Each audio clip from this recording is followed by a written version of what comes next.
verse, chapter 17, verse 8 hanggang 16. Pakita niyo na po.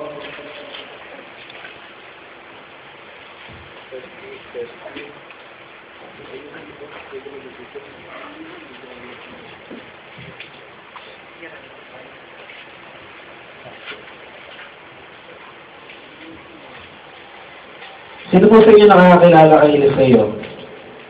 Saka kay Elias po.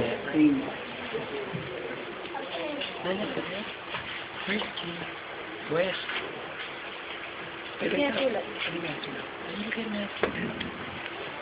Si Elias po, isa po siyang propeta.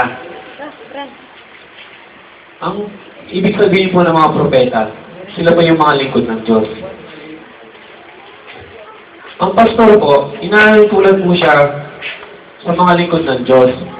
At lahat po ng ginagawa nila ay hindi ayon po sa sarili nilang kagustuhan. Yun po yung kagustuhan ng Lord sa mga buhay nila. Kung saan sila papuntahin ng Lord, susunod sila kasi yun yung utos ng Lord. Kaya naman, bilang mga anak ng Diyos, kung ano sasabihin sa atin ng namumuno sa atin, dapat yun yung gagawin natin. Verse chapter 17, verse 8 hanggang 16. Sabi dito, kaya sinabi ni Yahweh, umalis ka dito. Pumunta ka sa Sarepta, sa lupain ng Sidon. May inutusan akong isang biyuda na nagpapakain sa iyo roon. Pumunta nga siya roon at nang papasok na siya sa pintuan ng lungsod, nakita niya ang isang biyuda na namumulot ng panggatong. Sinabi niya sa babae, maaari po bang makiinom? Umalis ang babae upang ikuha siya ng tubig. Nang pahabol niyang sabihin, kung maaari, bigyan mo rin ako ng kapirasong tinapay. Sumugot ang babae, saksi si Yahweh, ang iyong Diyos, ang iyong buhay ng Diyos, na wala na kaming tinapay. Mayroon kaming kaunting harina at ilang patak ng langis. Namulot na ako ng panggatong upang lutuin ito at makain. Manlamang kami ng anak ko bago kami mamatay. Sinabi sa kanya ni Elias, huwag kang mag-alala. Pumunta ka na at gawin mo ang iyong sinabi. Ngunit ipagluto mo muna ako ng isang maliit na tinapay. At pagkatapos, nagluto ka nga para sa inyo. Sapagkat ganito ang sinabi ni Yahweh, na Diyos ng Israel. Hindi ninyo mauubos ang harina sa lalagyan, at hindi rin matutuyo ang langis sa tapayan. Hanggang hindi sumasapit at takdang araw na papatakin ni Yahweh ang ulan. Ginawa nga ng babae ang inutos ni Elias at hindi naubos ang pagkain ni Elias at nang mag-ina sa loob ng maraming araw. Hindi nga naubos ang harina sa lalagyan at hindi rin natuyo ang langis sa sidlan tulad ng sinabi ni Yahweh kung magitan ni Elias. Dito po, mapapansin po muna natin yung obedience ng babae dahil inutusan po siya ng lingkod ng Diyos. Kung mapapansin niyo po, si Elias po, propeta siya. Pero nung panahon na ito, pinaalis kasi siya ng Lord dahil lahat ng propeta, lahat ng lingkod ng Diyos, pinapapatay ng isang hari. Hindi po porket mga lingkod ng Diyos, kailangan po natin magpaka-martyr kung pinapatay na tayo. Dahil ang Diyos, hindi niya naman gugustuhin na mapahamak yung mga anak niya. Kaya, ang Diyos, ililigtas niya yung kanyang mga alagad. Kaya, sabi ng Lord, umalis ka, pumunta ka doon sa lugar ng Sidon. At umalis siya. Pero bago yun, nung inutusan na siya ng Lord, na tumakas dahil napapatayin sila, wala siyang makain. Alam sabi ng Lord, binigyan siya ng direction, pumunta ka doon sa isang lugar, merong batis doon. Doon ka uminom.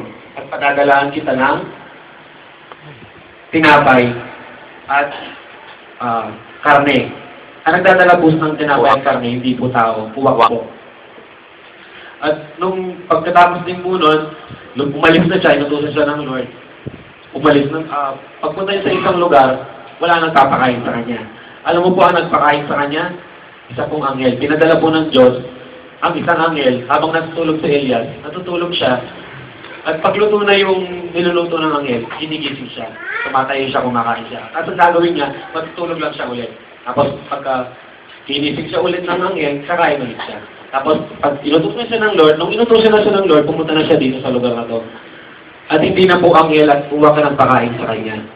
Sino po yung mga taong kumikilala sa Panginoon, sa Panginoon, lahat ng minister.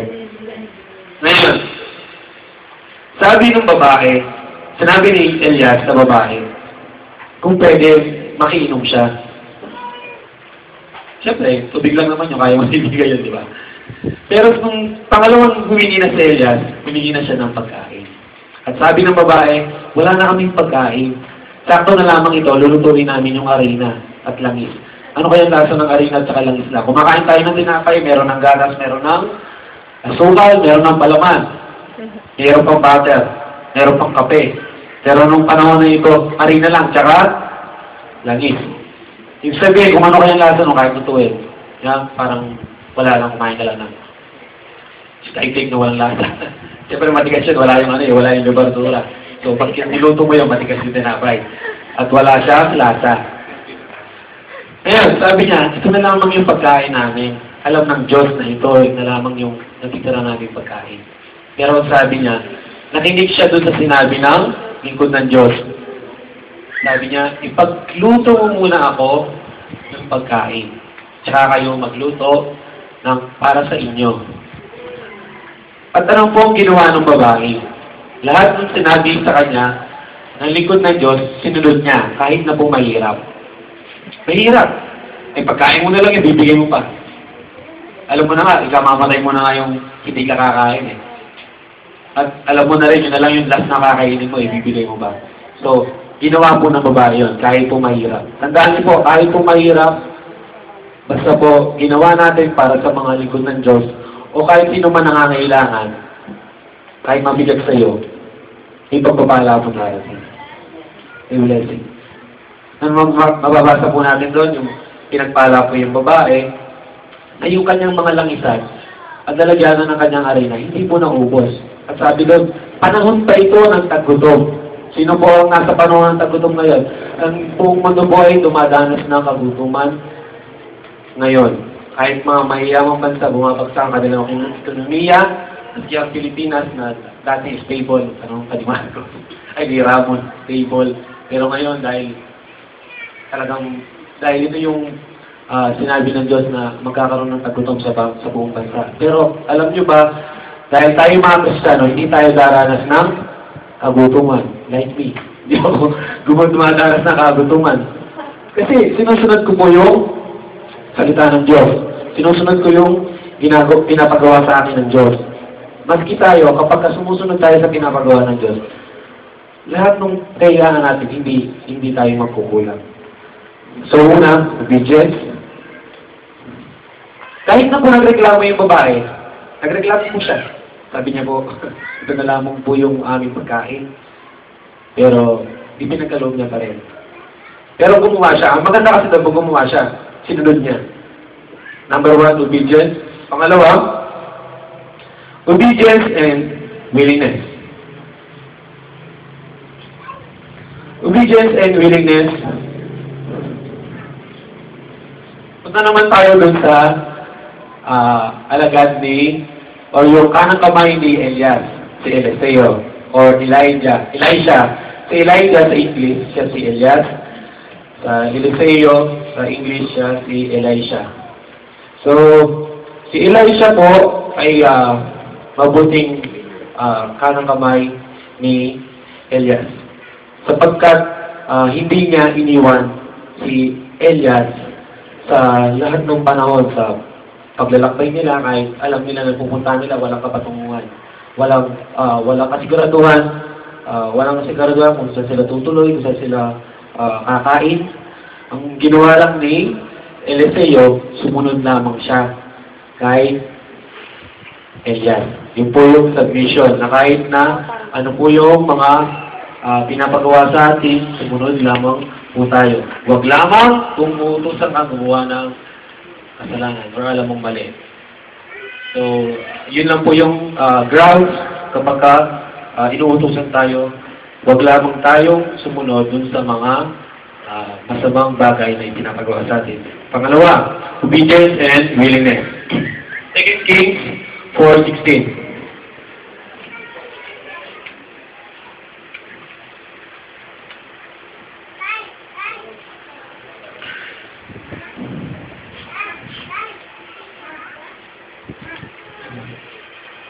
Mali pala. 2 Kings 4, 1-6.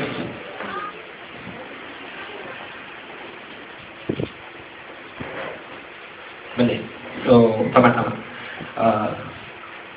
Nakita niyo na po? Habang binabasa ko po, kayo rin po magbasa. Baka po mali po yung binabasa ko o niloloko ko lang kayo sa binabasa ko. Kaya po, dapat po, meron po tayo Bible, pag pumupunta po tayo or nakikinig po tayo ng salita ng Diyos. Kasi po, marami pong natuturo at kung hindi po tayo magiging maingat, akala po natin lahat po na tinuturo niya ay naayon sa Biblia. Dapat po, kayo tayo mga Kristiyano, nagre-rely lamang tayo dun sa Biblia. Dahil ito po yung salita ng Diyos. Kaya dapat meron po tayo ito. Okay. Verse 1. Minsan, ang asawa ng isang mga propeta ay lumapit kay Eliseo. Sinabi niya, hindi po kaila sa inyo na ang asawa ko ay namuhay ng may takot kay Yahweh, hanggang sa mamatay. Ngayon po ay dalawa kong anak na lalaki ay gustong gawing alipin ng isa sa mga pinagkakautangan namin. Yun po, yung mga lingkod ng Diyos, isa nagkakautang po. Kasi po yung nangutang po yung mag-asawa dun sa isang tao, ngayon nung namatay na yung isang lingkod ng Diyos, sinisingil na po yung pamilya. Verse 2. Ano may tulong ko sa iyo? Ang tanong ni Eliseo. Ano bang mayroon ka sa bahay mo? Sabi po ni Eliseo. Wala po. Maliban sa isang bote ng langis. Sagot niya, sinabi ni Eliseo, puntahan mo ako, ang iyong mga kapatid at mga kapitbahay at humiram ka ng mga lalagyan ng langis. Hanggang mayroon kang mahiraman. Pagkatapos, magkulong kayo ng mag-ina sa iyong bahay at lahat ng lalagyan. Nahiram mo'y punuin mo ng langis na nasa bahay mo. Itabi mo ang mga napuno na umuwi nga ang babae at pagdating sa bahay, nagkulong silang mag-ina. At isa-isang pinuno ng langis ang mga lalagyan habang ang mga ito'y dinala sa kanya ng kanyang mga anak. Hindi alam ng ina na puno na ang lahat. Kaya sinabi niya, abutan pa ninyo ako ng lalagyan. Puno na pong lahat, sagot ng kanyang mga anak. At tumigil na ang pagdaloy ng langis. Pumunta kay Eliseo ang lingkod ng Diyos at isinilaysay ang nangyari. Sinabi ni Eliseo sa babae, ipagbili mo ang langis at bayaran mo ang iyong mga utang. Ang matitiray gamitin ninyong mag-ina. Yun po. Nung panahon po na ito, sinabi po ng lingkod ng Diyos sa mag-ina na una po, manghiram po sila ng lalagyanan ng langis. Tapos, kung ano lang po yung meron sa kanila, ang maganda rin po doon yung kanilang obedience and willingness. Una, tinanong kung ano meron siya. Sabi niya, meron akong isang bote ng langis lamang. At yung panahon po yun, yung langis po, yun po yung ginagawa. Dahil po nung panahon, wala pa namang, hindi pa naman uso yung mga kusino, tawag dito. Uso pa naman yung mga tuyo-tuyo, mga dry goods, hindi ba pwede yung mga preservatives, mga acto. So, ginagamit yung langis, pang ano ng arena or yung ginagawa nilang pagkain dahil nung una panahon, tinapay lang ang mga kinakain nila. So, tinanong, langis lang po yung meron kami. At mapapansin po natin, hindi po nagreklamo yung babae. Langis lamang po. Sumunod siya kagad. At ang mahirap nun, manghihiram sila ng lalagyanan. Sino po dito yung mahihain kapag ka nanghihiram po ng lalagyanan? Ako po, mahihain po ako pag nanghihiram po ako dahil ayoko po yung nanghihiram. Kasi alam ko, hindi po para sa mga mabubuting Kristiyano yung wala ka. So, kung may kailangan po tayo, humingi po tayo sa Diyos, pagbibigyan po tayo. Pangalawa, sabi po, pag nakahiram na po sila ng lalagyanan, magkulong po sila sa bahay. Bakit po kaya sila pinagkukulong sa bahay? Kasi po may miracles po na mangyayari. At ayaw po na makita ng Lord yung mga ginagawa nila, makita ng mga tao yung ginagawa nila. Kaya sa loob sila na ang bahay gumawa. Siyempre, mag-iisip sila sa nila kinuha yun. Hindi, pinagdudahan pa sila. So, sabi niya, nung napuno na yung lahat ng nalagyanan dahil sumunod sila, sa sinasabi ng lingkod ng Diyos sa kanila, bumalik sila. Hindi kasi nila alam ang gagawin nila, bakit napuno. At din nila alam ang gagawin dun sa langis. Sabi, ibenta mo at bayaran mo muna yung utang mo. Tapos, gamitin mo ito. Yung matitira. Yung matitira po, yung gagamitin. Ano po yung naging pagpapala ko sa kanila? Noong una po, naging pagpapala din ang gusto na sumunod is yung pagkatapos ng panahon ng tagbuto, natapos na rin yung pagpapala sa kanila.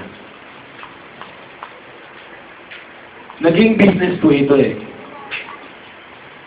Noong panahon na ito, nung nabenta na nila yung langis, ano nangyari? Tapos na po ba doon? Hindi po. Tuloy-tuloy po yun. Kasi po hindi po sila nagreklamo. Naging business po nila yung pagbibenta ng langis. Kasi po napakadami po ng miniram nila. Ibig sabihin, hindi kakasa sa kanila yun. Ikaw naman ba? Dami mo na meron ka ng business. And then, meron kang bigas. Lahat na nangangailangan ng bigas. Pilipino, dahil may ilang bigas, kailangan nila bigas. So, continually, yung business nila, gumaganda. So, lahat ng, binigyan sila ng puhunan ng Diyos eh. Yun lang yun. At pinanda ito. Hanggang sa pamumuhay nila. Yung una po, obedience. Tapos, pangalawa, obedience and willingness. Pangatlo po is initiative. Talungan po yun tayo, kaya sa iyo. 2 Kings 8:17.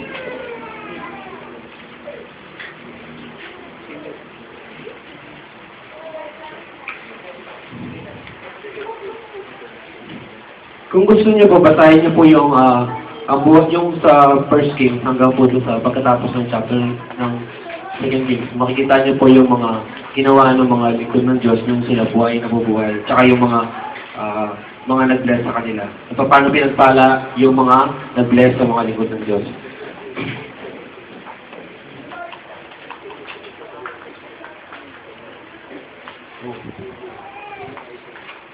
Second Kings pala, 8.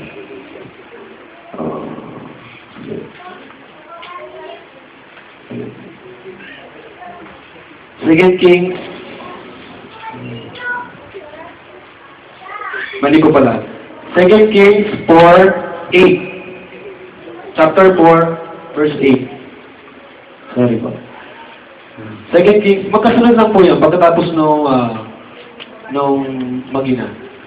Ito po, si Eliseo at ang Sunamita. Minsan si Eliseo ay pumunta sa Sunem. May isang mayamang babae roon at siya'y inaniyang kumain sa kanila. Mula doon siya kumakain tuwing pupunta sa lugar na iyon. Sinabi ng babae sa kanyang asawa, natitiyak kong isang banal na lingkod ng Diyos ang taong ito.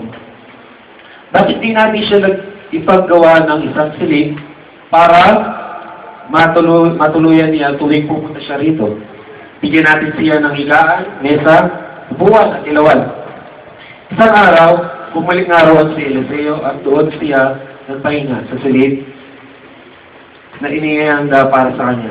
Tinawag niya ang katulong niyang si Gehazi.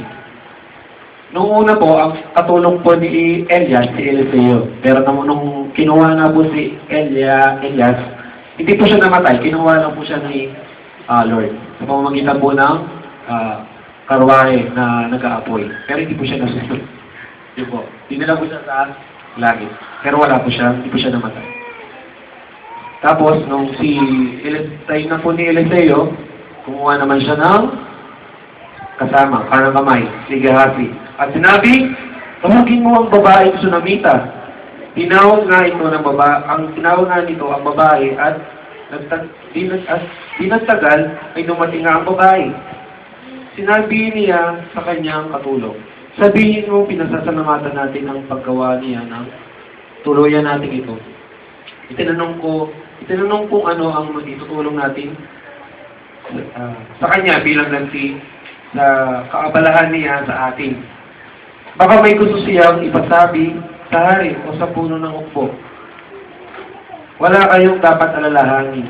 Nasiya na po kami sa pamumuhay rito sa piling ng aming kababayan sa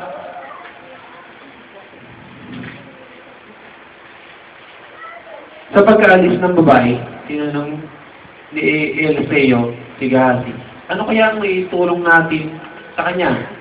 Sumagot si Gehazi, wala po siyang anak at matanda na ang kanyang asawa. So, ibig sabihin po, hindi na po sila pwede magkaanak. Tumawagin po siyang muli, utos ni Eliseo, kaya bumalik ang babae at